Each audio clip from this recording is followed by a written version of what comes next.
fidèles téléspectateurs de Canal Congo Télévision, Grand H, Grand Homme, un nouveau numéro avec un nouveau invité, un grand que vous allez connaître à fond, connaître ses réalisations, connaître son parcours et il répondra aussi aux questions d'actualité.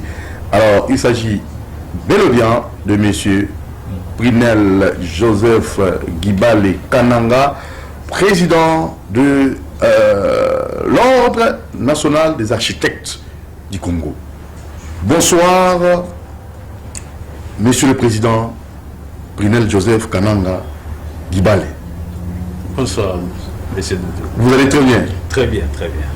Voilà.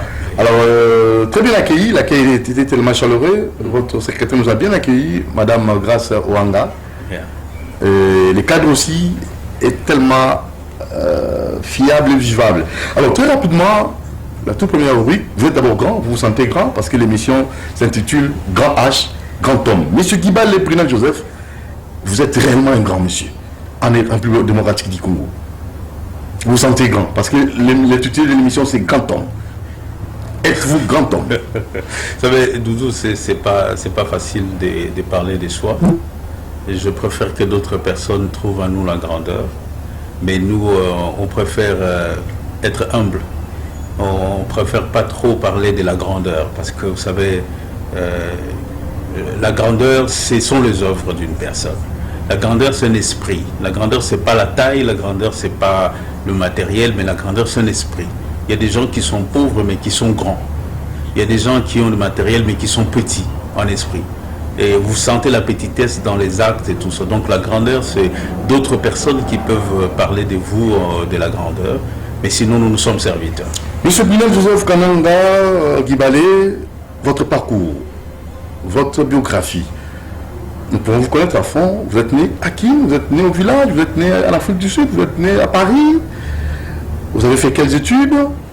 Et qu'est-ce que vous préférez? Qu'est-ce que vous détestez? Voilà, ce sont là quelques questions liées à notre première rubrique. Merci beaucoup. Moi, je suis né au Bandundu, à Mukedi, le 11 novembre. Donc, comment l'État? Très bien. Ok. Très bien. Chouti. Oui. Alors, j'ai fait mes études primaires parce que mon papa, il est directeur de l'école primaire. Oui. Il était directeur de l'école primaire et j'ai étudié avec lui. Mais après, il a décidé que je puisse aller à l'internat. Et j'ai fait mon secondaire, une partie infra qui quitte. Et en troisième secondaire, bon, on était encore adolescents. Les parents ont jugé bon de m'envoyer à Idiofa, plus loin que Kinshasa, pour que nous puissions bien étudier. Et j'ai eu mon diplôme d'État au collège Notre-Dame Lankwan de Idiofa. Après ça, quand je suis venu rentrer à Kinshasa, je suis allé au campus en Polytechnique. J'ai fait la prépo jusqu'en première. Mais étant donné que la construction que moi je voulais faire, c'était pas la construction pure, je voulais faire l'architecture.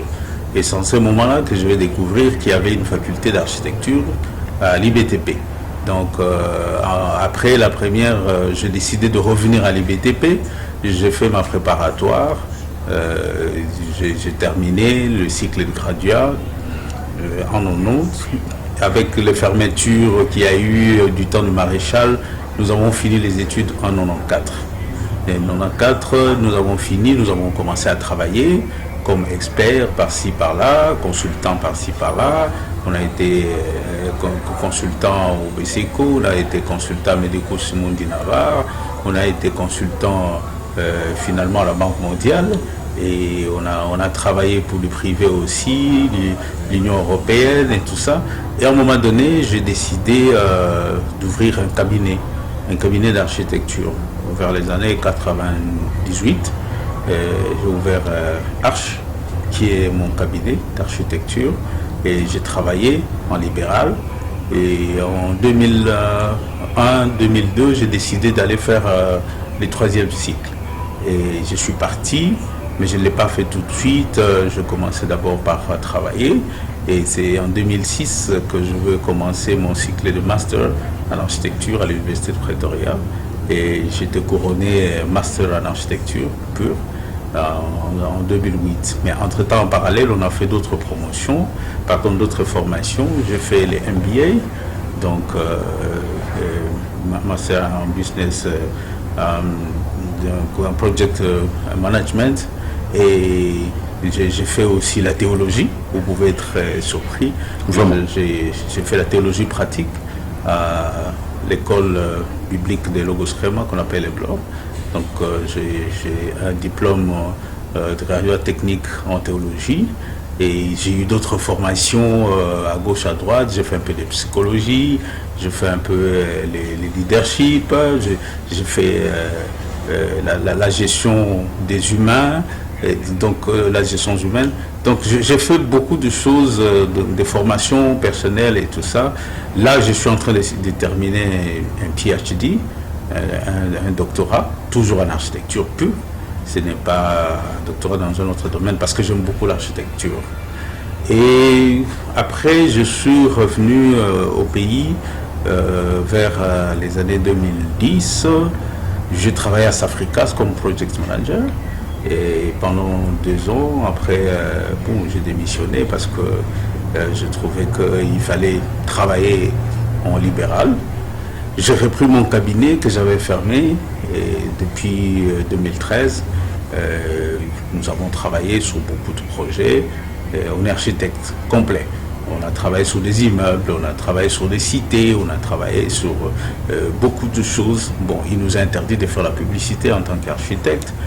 Et en 2015, j'ai décidé de côtoyer la société des architectes qui existait à l'époque, qui s'appelait SAC. Et il y a un frère qui m'a encouragé de postuler dans le comité. Mais bon, j'étais pas très chaud parce que j'étais très occupé avec ce que je faisais. J'avais beaucoup de projets. Ça ne me donnait pas le temps de faire ces bénévolats-là, ces volontariats. Mais bon, j'étais à Dubaï. On a introduit mon nom, et après j'étais voté comme président du Conseil d'honneur en 2015. Donc 3 ans après, on a travaillé avec mon prédécesseur. Et bon, j'ai vu beaucoup de lacunes qu'il y avait dans la corporation. Je me suis dit, bon, je me jette dans l'eau et on va voir ce que ça va donner comme résultat. Et voilà, j'ai été élu comme président le 21, je crois, juillet 2018, comme président à la tête de la SAC. Et étant donné que nous étions déjà dans la lancée d'avoir l'ordre, il y avait une année qu'on avait introduit la loi au Parlement qui était déclarée recevable avec l'honorable Luquin, et finalement c'était allé au frigo.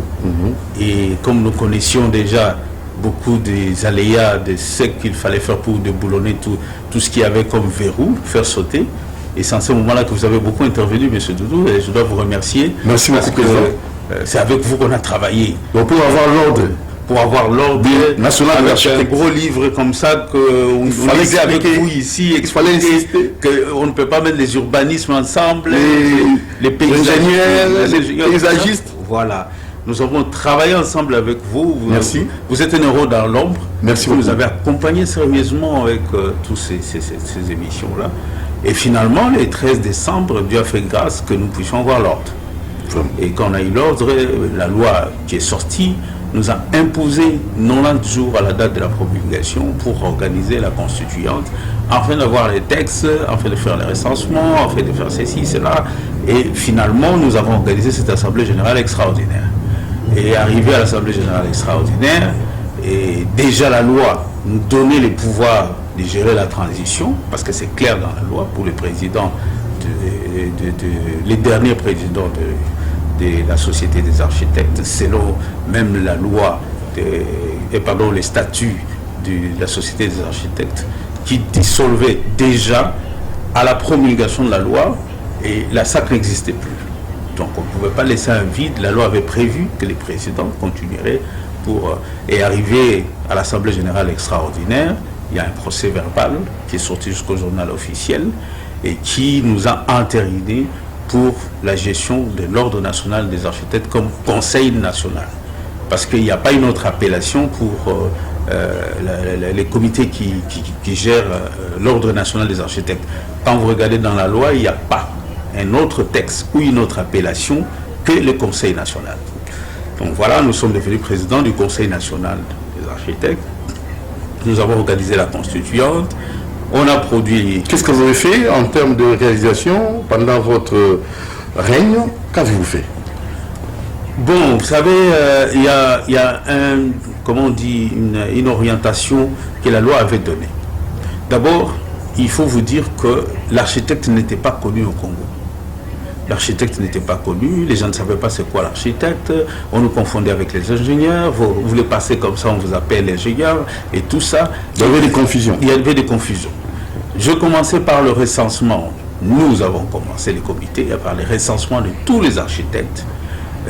Non seulement recenser les architectes, mais il fallait avoir des textes bases qui pouvaient régir l'ordre afin d'organiser l'implantation des structures. Et c'est comme ça que nous avons mis les règlements d'ordre intérieur en place, nous avons mis les codes d'éthique et d'ontologie et les règlements stage. Les 3 documents qui nous ont servi à commencer le premier pas. Et nous avons sorti le premier tableau qui n'a jamais existé. Le premier tableau en 2019. Et nous avons acquis un siège qui n'a jamais existé depuis 1959. Les architectes n'avaient jamais de siège. Mais un tableau avec combien, un effectif de combien d'architectes? 650 architectes. Ok. C'était vraiment un engouement. Il y avait 650 architectes. Quand vous regardez sur le palmarès, il y a près de 1400, autour de 1400 architectes qui existent. Et quand vous prenez les morts, ceux qui sont dans les appointés, tout ça, ça se réduit pratiquement autour de 800 à 1000. Et quand vous prenez le record d'inscription qui était de 650, c'était un grand record. Et nous avons publié le premier tableau. Et les architectes se sont disciplinés. Les gens ont compris qu'on ne peut pas travailler avec un architecte qui n'est pas inscrit sur les tableaux selon la loi. Et on n'est pas architecte aussi selon la loi si vous n'êtes pas inscrit sur les tableaux. Ceux qui ont compris, nous avons commencé avec eux. Et nous avons, comme j'ai dit déjà, on avait déjà les sièges avec Tex Africa. Nous avons doté du siège à l'ordre. Et nous avons aussi mené certaines démarches auprès des autorités. Nous avons été cooptés par le gouvernement qui n'acceptait pas facilement de travailler avec les Congolais, et nous avons commencé à imposer... C'est ça qui est l'avantage? Et là, le gouvernement travaille avec l'Ordre national des architectes. Quand vous lisez notre texte, vous allez voir dans la mission de l'Ordre, c'est l'Ordre est l'organe conseil technique du gouvernement. Donc le gouvernement ne peut pas s'en passer, même aujourd'hui. C'est déjà un appel que je lance au nouveau gouvernement qui est en train de venir. Il y a un ordre des architectes, il y a un ordre des ingénieurs civils. Donc dans les infrastructures, on ne peut pas passer outre. Et déjà la construction de la nouvelle ville au niveau de l'Antsélé, c'est pas, on doit aussi vous associer carrément. Mais Doudou, toi tu aimes toujours entrer dans les histoires, tu n'as pas changé, hein? Non, je suis là. Tu n'as pas changé, hein? Ben écoutez, la nouvelle cité Kitoko, nous sommes associés au premier degré, parce que le concepteur, il a consulté l'ordre en son temps, c'était encore embryonnaire, et nous avons eu des contacts, des échanges, je me suis déplacé, je suis allé au Sénégal, et tout ça, on a discuté avec lui, il est très ouvert. Pour lui, ce sont les architectes congolais qui doivent travailler sur ce projet-là. Donc c'est un grand architecte, c'est parmi les piliers en Afrique. Et c'est un architecte qui est parmi les gens qui ont créé l'Union africaine des architectes. Bien. Et il était président dans son pays. Et il a milité pour la charte des architectes. Donc il est dans la logique où quand il va dans un pays pour faire un projet, il travaille avec les nationaux. Très bien. Et donc de ce côté-là, il n'y a pas de problème. Et les architectes doivent être sereins, c'est leur projet. Kitoko, ça sera leur projet. Parce que, vous savez, construire sur 30 000 hectares, bien qu'il y a 10 000 hectares pour l'agro-pastoral, 20 000 hectares, ce n'est pas un architecte qui va faire ça. Et même moi, je me dis, les nombres d'architectes qu'il y a dans le pays, on sera engloutis. Donc il faut encore associer la jeunesse, les chômeurs qui sont nouvelles là. C'était une sorte d'ouverture aussi. Tel que nous avons eu pour parler, c'était pour intégrer tous les architectes qui doivent travailler dans ce projet-là. Tous les architectes, c'est ce que nous sommes. Mais pour la main-d'œuvre, il faut associer la jeunesse. Pour l'architecte Pierre Goudiaby, sa logique, c'est qu'il ne vient pas avec la main-d'œuvre de chez lui. Très bien. Il vient travailler avec les Congolais pour promouvoir les Congolais, pour promouvoir l'architecte congolais, pour promouvoir le maçon congolais et tout ça. Parce que c'est un méga projet. Cité Kitoko. C'est un méga projet où vous avez par exemple dans ses idées, quand le projet va commencer, si vous avez besoin de portes, on ne va pas importer. On amène une industrie de fabrication de portes.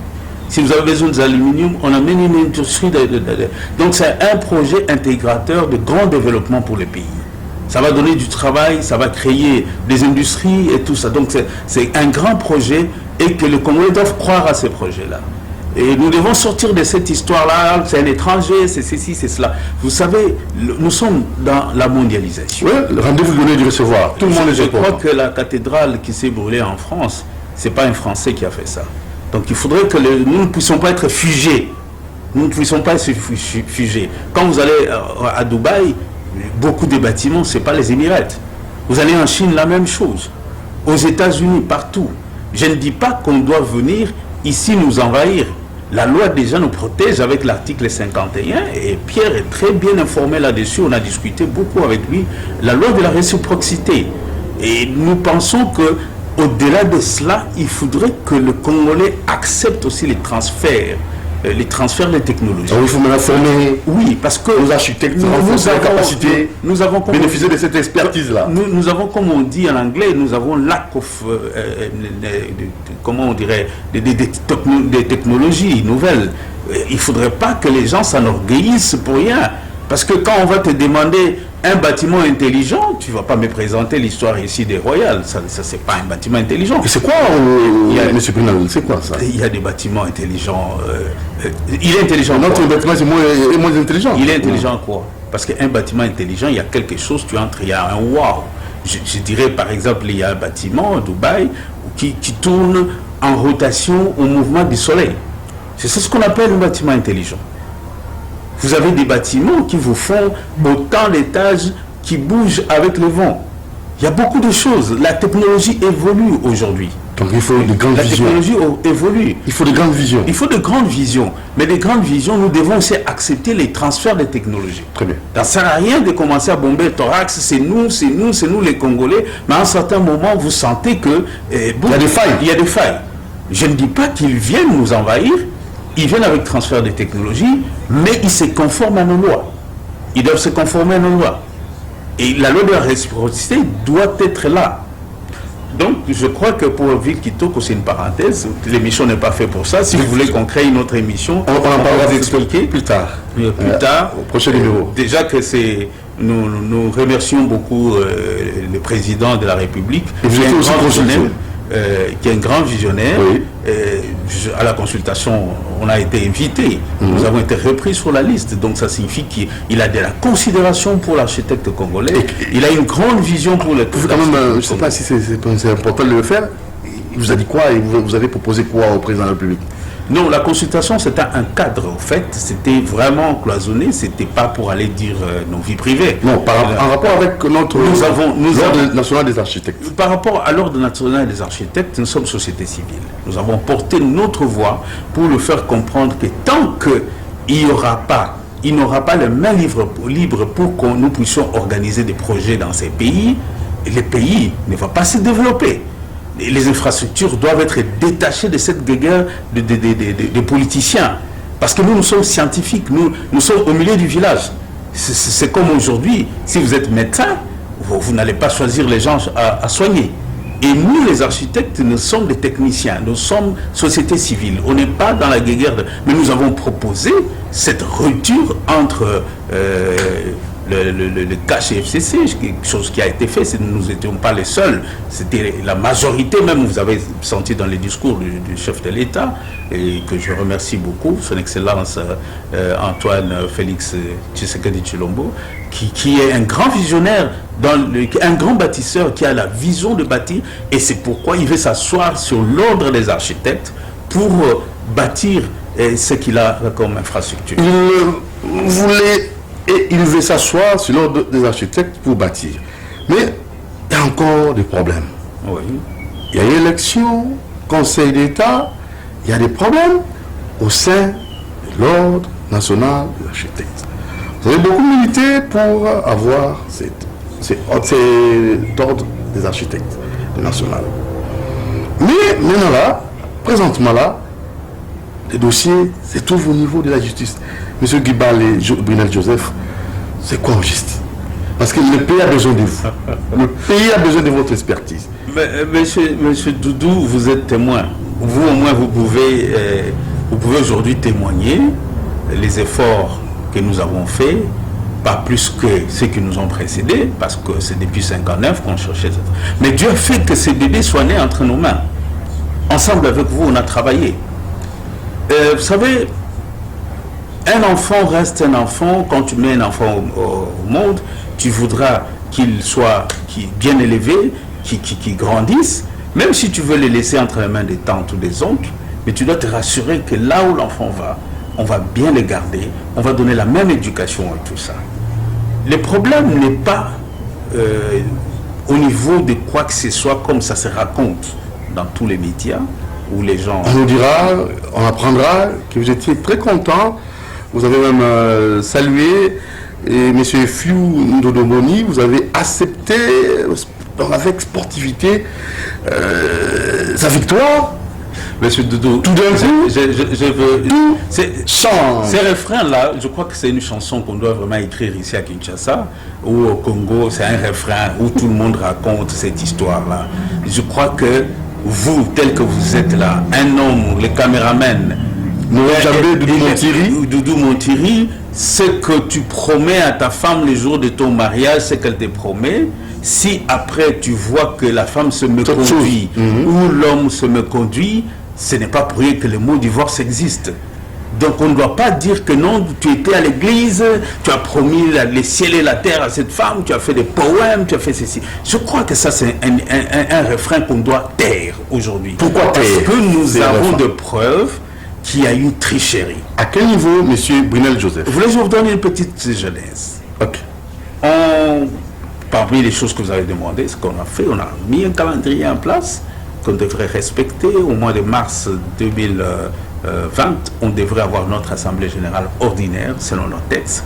Malheureusement, la Covid est arrivée, frappée à la porte du monde, et nous avons postponé, nous avons décalé la date par rapport à l'état d'urgence. Personne ne pouvait se réunir en ce moment-là. Et quand les chefs de l'État lèvent l'état d'urgence en août, nous avons tout de suite programmé une assemblée générale ordinaire qui était déjà convoquée au mois de mars, donc c'était la continuité au 5 septembre 2020. Pendant cette assemblée générale, nous avons mis les textes en place et on a placé une commission électorale avec objectif de ne pas dépasser les 12 décembre 2020 pour les élections. Et la commission électorale s'est choisi un président. Je ne sais pas par quel critère. Ça, ils étaient indépendants. Ils se sont choisis un président, ils se sont choisis les animateurs. Et arrivé pendant le travail, ils ont sorti la liste des électeurs, qui est les tableaux, parce qu'ils ne pouvaient élire que celui qui est sur les tableaux, selon nos textes. Ils ont confirmé la liste, après ils ont publié, ils ont commencé à recruter, disons, à recevoir la candidature des candidats, excusez-moi la tautologie, et pendant ce temps, il y a eu déjà un groupe de 20 architectes qui ont écrit un mémo pour s'opposer à la candidature d'un confrère qui est un politicien. Parce que nous sommes société civile. À la tête de l'ordre, on ne peut pas avoir un politicien. Ok, donc vous militez. Et je me demande, même dans une des réunions, je me rappelle, le président de la commission électorale était très énervé de voir qu'il y avait une candidature d'un politicien. Il a dit, président, il faudrait que l'on demande une autre candidature. Mais le politicien ne peut pas venir. Bon, on comprend, s'il était un politicien pratiquant, mais ici c'est un président d'un parti politique. Donc il y a conflit d'intérêts et il y a incompatibilité. Il y a eu des voix qui se sont levées. Les architectes se sont levés, deux groupes des architectes, pour dénoncer ça. Ils ont écrit un mémo. Monsieur le président de la commission électorale n'a jamais répondu, même par accusé de réception. Donc vous n'étiez pas au courant avant les élections qu'il était président des partis politiques? On était au courant, ça a été dénoncé, mais le président de la commission électorale, lui qui avait déjà proposé à une réunion qu'on ne devrait pas accepter cette candidature parce qu'il était politicien, d'un coup, monsieur change de position, il maintient la candidature. Et qu'est-ce qui se passe? Moi j'étais en déplacement, monsieur profite de mon absence pour confirmer les candidatures. Entre autres, ces politiciens-là. J'ai dit qu'à cela me tienne, parce que si je commence à m'imposer maintenant comme président de l'ordre, ils vont dire qu'ils ne veulent pas des élections. Je lui ai tiré les oreilles pour lui dire qu'il faudrait améliorer cette situation et comment avancer. On arrive pendant la période de la campagne. L'autre groupe qui, soi-disant, a échoué les élections, a respecté scrupuleusement son calendrier. Mais il a lâché prise avec le groupe de ces candidats politiciens pour commencer la campagne avant, une semaine avant, dans la violation de son calendrier. Voici déjà deux violations. La première, on te fait un mémo pour te décrier que le monsieur, c'est un président d'un parti politique, il est incompatible pour devenir président de l'ordre des architectes, il s'en fout. Deuxièmement, il lance la campagne avant une semaine selon son calendrier. Non-respect du calendrier. Non-respect du calendrier, lui-même, il travaille en violation.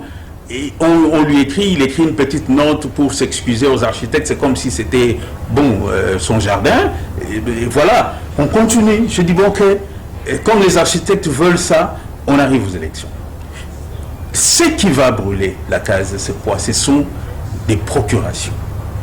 Monsieur Doudou, on se retrouve avec 126 procurations. Et la procuration, je crois, c'est un acte libre. C'est un acte libre que quelqu'un écrit, d'ailleurs même d'autres institutions demandent que la procuration soit écrite en main parce qu'on doit identifier ton écriture et ta signature. Mais monsieur fait une procuration modèle type. Papier en tête, commission électorale. Cachet, signature, monsieur le président de la commission électorale. Et maintenant, toi, tu viens juste, tu mets ton nom et tu signes. Je lui pose la question. Les modèles de procuration que tu fais dans une réunion, il y a un procès verbal pour ça. Ça va amener à la tricherie parce que tu n'as pas le spécimen de signature de tous ces gens qui sont absents. Qu'est-ce qui va se passer? Monsieur Doudou peut prendre au nom Moron Nzambé. Moron Nzambé, il prend, il écrit Moron Nzambé, il signe. Comment tu vas vérifier l'authenticité de la signature? Parce qu'il peut aller dans un cybercafé, il t'envoie un mail. Vraiment. Soi-disant, avec le mail, il va... Entre autres, dans son calendrier, il est dit que les procurations s'arrêtaient 24 heures avant la date des élections. Mais curieusement, dans la salle, on a vu des procurations tomber comme de pluie. Et même, pas la version papier, mais sur des téléphones. Sur des téléphones. Et il laissait passer tout ça. Et c'était devenu comme un jeu d'enfant et tout ça. Et le huissier de justice qui était pris, parce que pour les élections, selon nos textes, il faut le huissier de justice qui doit être là pour constater les corrompus. N'a pas été pris en compte. Il était là comme un petit spectateur à côté. C'est monsieur le président de la commission électorale qui était gourou, qui dirigeait tout. Les élections se passent, les dépouillements, tout ce que vous voulez, les huissiers de la justice, il a fait un PV pour dénoncer toutes ces choses. Si vous voulez, on peut toujours amener ces PV-là. D'ailleurs, je crois qu'il faut même les publier dans les journaux pour que les gens comprennent que ce que nous sommes en train de revendiquer, Brunel n'a pas besoin de se cramponner comme président. Mais nous voulons mettre de l'ordre dans cette maison. Donc pas de politicien à la tête de l'ordre national des architectes. Déjà, ça. Deuxièmement, la tricherie, la magouille, toutes ces choses des élections qui se sont passées dans un climat malsain. Et au niveau du Conseil d'État, je termine. Alors, parce que quand on termine les élections, dans son calendrier, il est dit que on a les recours de 48 heures après les élections qui étaient les 12. Quand vous prenez 48 heures d'un samedi, ça signifie que ça compte lundi et mardi. Mais arrivé les dimanches, monsieur proclame le résultat définitif en violation de son propre calendrier et des textes qu'il avait publiés. Mais malgré ça, les candidats avertis avaient déjà envoyé des mails les dimanches pour dire qu'il y a recours. Donc quand il y a recours, les mails c'est une voie officielle. On peut saisir une instance. Et quand il y a recours, ça signifie que tu ne proclames pas les résultats définitifs. Il s'est enfui de ces mails, il a proclamé quand même. Et qu'est-ce qui arrive? Les candidats disent, bon, les calendriers nous donnent lundi et mardi pour déposer les recours. Les candidats lésés, ils sont allés faire déposer les recours. Monsieur ne répond même pas lundi. Il répond mardi, le 15, avec une lettre antidatée de dimanche. Donc, on vient déposer les recours le lundi. Monsieur, déjà, dimanche, a écrit une lettre pour dire que vos recours sont hors délai. Je ne les reçois pas, je confirme les résultats définitifs. Voilà comment est-ce que les candidats lésés, moi j'étais à l'étranger, je n'étais pas là, sont allés à la 4e rue pour porter plainte avec toutes ces infractions. Il y a eu des buzz, il y a eu tout ce qu'il y a eu, et finalement, j'ai dit en tant que père des familles, je ne veux pas laisser la case brûler. Cet enfant qu'on a cherché difficilement a beaucoup souffert pour cet enfant-là. Et je ne veux pas laisser perdre ça comme ça, c'est divisé à deux. Et c'est comme ça que je suis allé au Conseil d'État pour que le Conseil d'État prenne une mesure conservatoire de façon que les choses puissent revenir d'abord à la normale et on voit la suite, comment elle va se passer. Et le Conseil d'État, il y a eu 2 affaires. Nous avons fait, et il y a eu une requête en référé liberté, il y a eu une requête en référé suspension. Référé suspension, le Conseil d'État s'est dit non compétent pour traiter cette matière. Donc vous devez traiter cela amiable. Non. La deuxième affaire, maintenant, référé liberté, le Conseil d'État s'est saisi de ça. C'est comme ça qu'ils vont sortir cette ordonnance le 13 janvier pour suspendre la décision de la commission électorale qui a donné mandat à ceux qui se disent être président ou secrétaire général. Donc, c'est le statu quo, tout revient comme au départ. Bon. Je lis toujours avec tous les journalistes. Vous avez ordonné parce que je vous ai parlé de vie.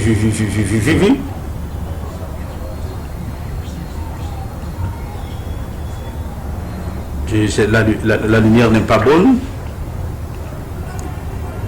Je peux le faire à votre place. Reçoit les déclinatoires de compétences et fin de non-recevoir soulevés par la commission électorale de l'Ordre national des architectes, mais les dit non fondés et le rejette. Ça, c'est 1. 2. Suspend les effets de la décision numéro référence KGCE ONA 008-2020 du 13 décembre 2020 de la commission électorale de l'Ordre national des architectes en attendant la décision quant au fond de la requête mue par les demandeurs devant la cour d'appel de Kinshasa-Gombe.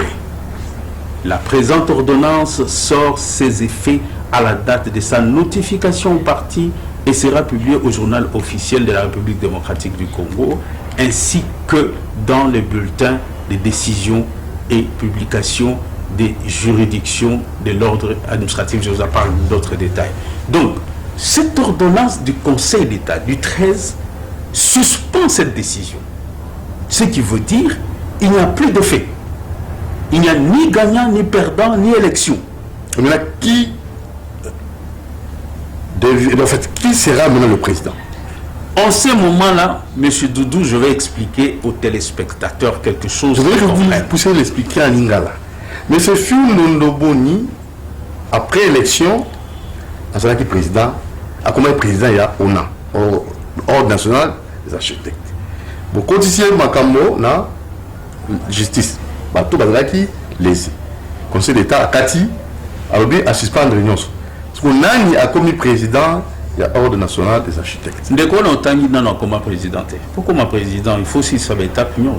À comment une étape ni? Parce que a gagné l'élection. Soi-disant a gagné l'élection. Ce qu'on a gagné l'élection, c'est la casse qui recourt aux alités. Si tout le monde se plaindre. Il va publier les résultats de Yasuka. Vraiment.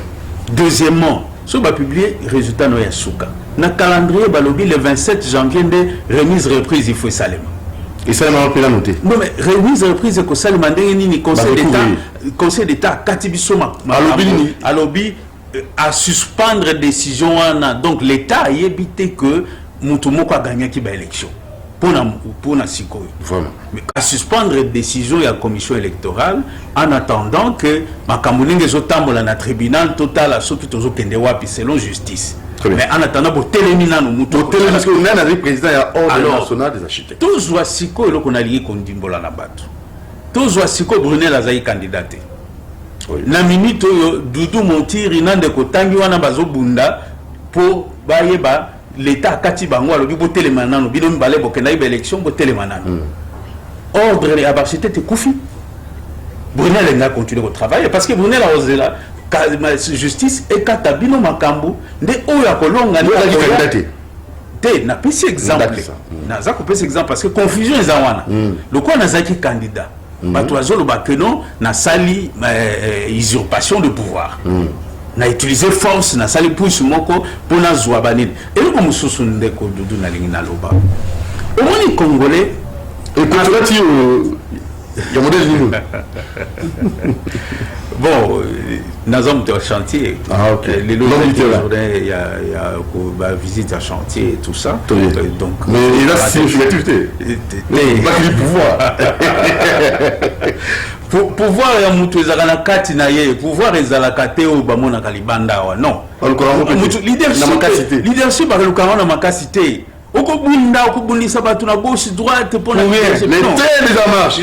leadership ezali akobotama. Ezala kaya kobotama. Alors, je veux dire quelque chose. Dans le bello comme on a au 500 français linga pour que tous comprendre. Très bien. Quelques architectes vraiment ba kozala punis sévèrement. Bah se permettre qu'on déclarer dans les médias, dans les émissions, que juge où il y a conseil d'État, il a payé $25 000 pour abinser la ordonnance. Ça c'est une injure. Juge Wanazali au magistrat. On ne peut pas descendre tous les conseil d'État qui tisango na ndenge tozomona na bakwa ya nzela bato baza komikabola banguba. Et l'architecte, tu as le quoi, qui na télévision, na lingi ba il a biso preuve. Mais ceux qui ba na preuve té, na pesi bango 72 heures, ba bimi ça ba preuve. Ceux qui ba bimi si ba preuve té, il y a $25 000 au bango ba monaki, tokenda ki kopé ça na juste pour bimi sa ordonnance. Je crois que quand même la juridiction wana oyo bango ba fingi et ko zwa bango ba kende ko s'expliquer. Parce que c'est une diffamation. Un architecte doit être discipliné avec sa bouche. Nazara qui n'a commis le nom de tweet na lobby, architecte c'est un esprit libre. Au coco vous allez influencer tes pour la bateau, que nous le baboui. Il faut avoir une personne. C'est pas un parti politique. Et non seulement ça, architecte azali scientifique oyo alobakana ba preuve. Quelles sont les preuves au Bazali Nango où ba moni que on a donné $25 000 à ces juges? Mais ça c'est insulté. Et c'est juste là. Azana pana, azana famille. Bisous aussi to melisana to banzungu bacha déjà na moto. To banga sous moto te. Ba finga ba tonga ba loba n'importe quoi. Depuis ba banda ko loba na détourna ba mbongo na loba na bango oyo azali mobali ya tembe abima na ba preuve na kati ya télévision. Tozo kende 3 mois yango na moni ata mutu moko azoleka na télévision te. Ba le moins na Brunel ba keko simba juge. Et tant que l'ordonnance ici est rendue au nom du chef de l'État, s'il vous plaît. Le Conseil d'État rend les ordonnances, les arrêts, les jugements au nom du chef de l'État. Donc, tant que corrompre les juges, ça signifie que vous finissez vous remonter dans mon conjambok. Mais cet excès de folie dans les architectes, ça doit s'arrêter.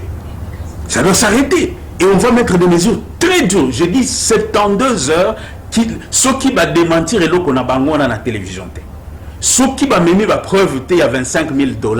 Oh, va payer ça qui juge, je vous dis, la justice va s'occuper d'eux. Okay. Et ça serait une leçon qu'on va donner aux architectes, que les architectes ne peuvent pas avoir une légèreté de langage comme ça devant les médias. Parce que tu es devant les médias. Tu vas raconter n'importe quoi. Tu vas raconter n'importe quoi. Cet arrêt a été rendu le 13 janvier. Nazongi Namboka, parce que Nazaki malade, il banda, Nazongi Namboka, le 22. Na yete longia juge wanate, na mona yete, na kutana na yete. Je ne l'ai jamais vu. J'ai vu juste son nom, tant que vous voyez qu'il y a une ordonnance. On ne s'est jamais appelé, il n'a ni mon numéro, ni mon numéro n'a été. Tata Bato est grand responsable pour ça, le parcours wana qui ne comme un conseil d'État. Vous ne savez pas quel parcours il a fait. Vraiment. Un jeune, 3-4 jeunes, Bano Yaboti, Bako le canal télévision pour Bano Fingaye. Je crois qu'en tant que président de l'ordre des architectes, je tape sur la table et que ses confrères doivent passer à la télévision là où ils sont passés pour démentir cette histoire s'ils n'ont pas de preuves. Et s'ils ont des preuves, qu'ils les brandissent. Mais s'ils n'ont pas de preuves, la semaine qui commence, la justice va s'occuper d'eux. Parce que trop, c'est trop. Non, pour le moment, parce que moi, je suis quand même africain. Il y a un égard de respect.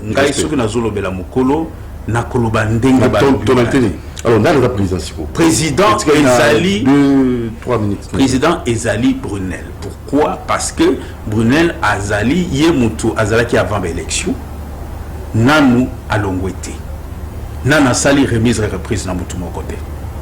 Nanou Basali investiture à Moutou mon côté. Et tant que Makamboisa suspendu la justice, le temps que justice a joie, nous devons gérer les affaires courantes.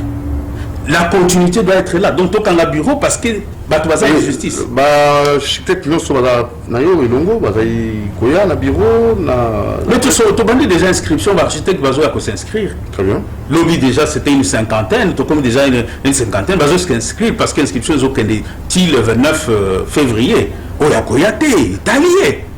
Parce que le 29 février. C'était qui t'a ah, mais ceux qui ont inscrit au travail de Guinée. C'était qui tôt. Mais ceux qui ont inscrit au travail de Guinée. Tu as travaillé dans votre inscrit. Et c'est quand c'était qui t'a côté, le projet Zébélé. Non, Corniche. Papa Doudou, quand ici, tu as une émission Oyo. Yo suis une émission va projet, oui, va projet Zébélé. Va projet Zébélé parce que biso lingi ba architecte pour promouvoir architecte congolais. Pour que tout comme on a les lots, comment consulter ordre national d'architecte, type lettre, ministre, Komelabiso, Bossala Boye, Boya tout Sangana, tout ça la projet tel. Ça signifie qu'il y a eu un travail qui a été fait, bien que Batouazan a bango reconnaissante. Nous sommes la merci à Moutouté. Nous on fait ce que Dieu nous a envoyé à faire dans cet ordre, la période où que tous allés, Moutounsou soit on continue encore. On continue encore. Donc ça ne sert à rien que Batou Bakanisa que tous en pour se cramponner. La question est au comité conseil qui est en place, si on les a continué Moussala Sikoyo, ce qu'on a siège dans biso pour tout Batou oiseau travailler, Batunion sur Bazali, administratif, oiseau travailler, Batunion sur oiseau travailler. Donc on continue jusqu'à nouvel ordre, ce qui justice est orienté biso, on va s'incliner à la décision de. Alors conclure, comme la souka. Tokomina Souka et le Konakosenga, architecte Bazala Serin, architecte Azali Moutou Malonga. C'est un homme noble. Un architecte doit avoir une grande personnalité. Un architecte ne doit pas se substituer aux politiciens pour être manipulé. Parce que je sens qu'il y a des confrères qui sont manipulés.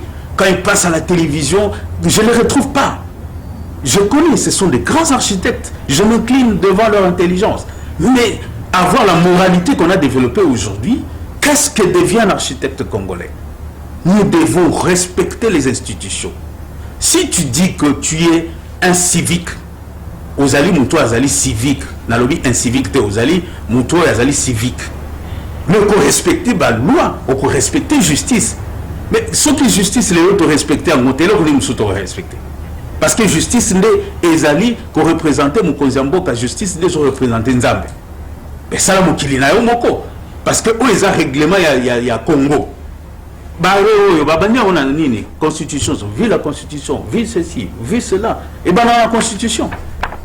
Violation de la constitution, on organise les accords avec les politiciens. La société civile, comme on côté les mélanges jusqu'à organiser l'Assemblée générale, pour traîner les journalistes pour faire juste un buzz. Vous savez, les politiciens, ils aiment ça. Ils ont créé la télévision, nous avons besoin du travail. Nous voulons travailler pour la nation. Les architectes doivent être prêts pour qu'on travaille pour la nation. Alors, ceux qui seront sur le tableau, ils seront architectes. S'il y a un projet, c'est ceux-là qui vont travailler. Mais ceux qui ne sont pas là, ils ne seront pas là. Les trains à démarrer, celui qui reste à la gare, il va perdre les trains. Merci, M. Brunel Gibale Kananga. Brunel Joseph, président de l'Ordre des architectes. Et prochainement, nous allons encore vous tendre notre micro pour savoir un peu l'évolution de cette situation. Parce que notre souci, c'est de voir l'ONA aller de l'avant. Ce n'était pas facile pour avoir l'ordre. Et il faut nécessairement travailler dans cette optique-là. Merci beaucoup. Très gentil. Merci. Rediffusion samedi à 9h10. Merci à Moron Djambé qui l'a réalisé. Merci à toute l'équipe. Doudou Montier vous aime beaucoup. Et j'ose croire que très prochainement vous aurez un autre grand comme nous l'avons reçu. Lui c'est un grand, M. Brunel Joseph Gibale et Kananga. Vous avez bien été suivi. Cette émission, vous avez compris que c'est vraiment de la grandeur. C'est vraiment un monsieur qui convient, on ne va pas faire tout de commentaires, mais il est grand. Parce que l'émission s'intitule Grand Homme. Ciao, portez-vous bien.